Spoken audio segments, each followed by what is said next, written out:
morning, due to the magnitude of the disaster, I was talking with the governor, and he requested if I could increase the federal funding that was authorized under this legislation from 75% to 90%. We're increasing it to 100% of all the costs to be covered by the federal government for both the fire management assistance grants and the elements of what they call the disaster declaration. So today I'm announcing that the federal government will cover 100% of the cost for 180 days. This is going to pay for things like debris and hazard material removal, temporary shelters, first responders' salaries, and all necessary measures to protect life and property. And folks, I want to underscore, I told the governor and local officials, spare no expense to do what they need to do and contain these fires and in their communities that have really been devastated. And we're doing literally everything we can at a federal level. That's also why I call this group of folks around this table of all relevant federal departments and agencies together to discuss what more we can do, and some of the folks around the screen as well. Before we begin things, here's an update on where things stand right now. First, we're focused on helping contain these fires. Over the last 24 hours, the United States Forest Service, working with state and local responders, has suppressed over 50 fire starts. And the fire in the Hollywood Hills has been contained by brave firefighters risking their lives. Right now, 3 major fires are still burning in the Pacific Palisades, in Pasadena, and in Sylmar. I want to be clear, what I know from talking to the governor, that there are concerns out there that there's also been a water shortage. The fact is, the utilities understandably shut off power because they're worried the lines that they carry the energy were going to be blown down and spark additional fires. But the Cal Fire, when it did that, it cut off the ability to generate pumping the water. That's what caused the lack of water in these hydrants. And so Cal Fire is bringing in generators to get these pumps up and working again so that there's no longer a shortage of water coming out of these hydrants. I'm also surging all federal resources possible to Southern California, including 400 additional federal firefighters, over 30 firefighting helicopters and planes, federally supplied, firefighting planes and helicopters, and 8 Department of Defense C-130s that are equipped to suppress wildfires. Today, the Secretary of Defense also authorized 500 wildfire ground clearing personnel from the Defense Department.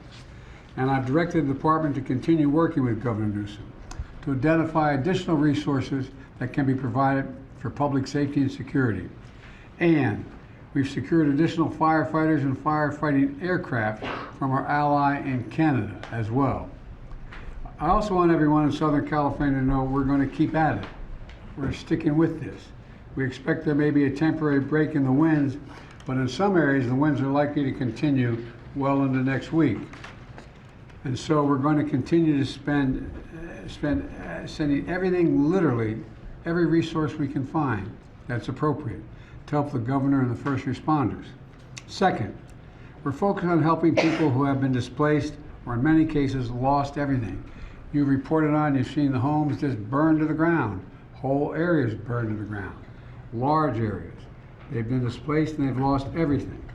As I said, since the fire started, FEMA has been working with the state to help residents get shelter, groceries, prescriptions, and other critical goods like baby formula. We're also sent FEMA Director Criswell to Los Angeles to manage our response on the ground. She was supposed to be on this call, but we have the deputy here because she is out in the field with the governor right now, surveying what's going on. Let me close with a message to the people of Southern California. We are with you. We're not going anywhere.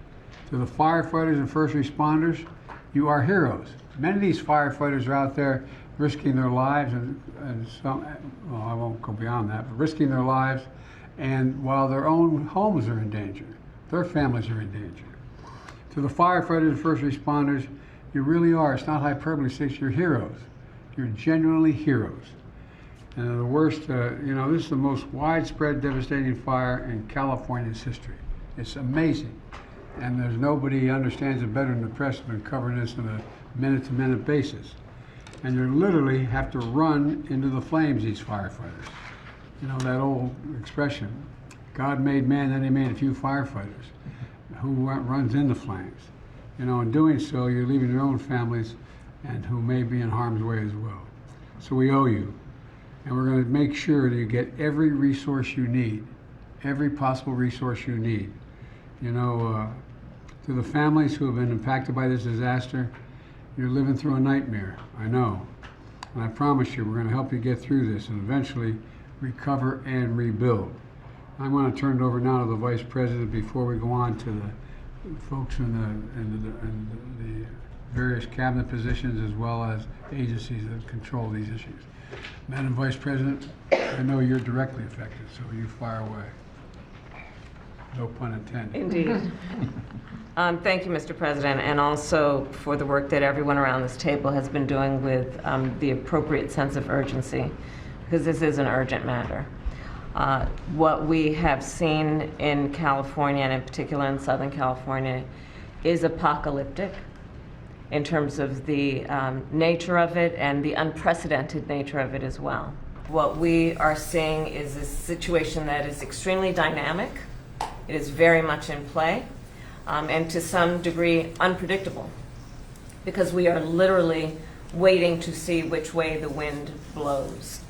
And I cannot praise enough the local leaders, most of whom I have talked with. We have been listening to President Biden and Vice President Harris as we can still hear them in full now addressing the nation regarding the deadly and devastating wildfires that we are seeing in the Los Angeles area. So many of us have friends and family in that community, so we wanted to share this update with you. Vice President Kamala Harris, we know from California, saying that this is personal as they give updates. President Biden saying, "We are with you and we aren't going anywhere," as he talked about the federal government funding 100% of the cost of the response for the next 180 days.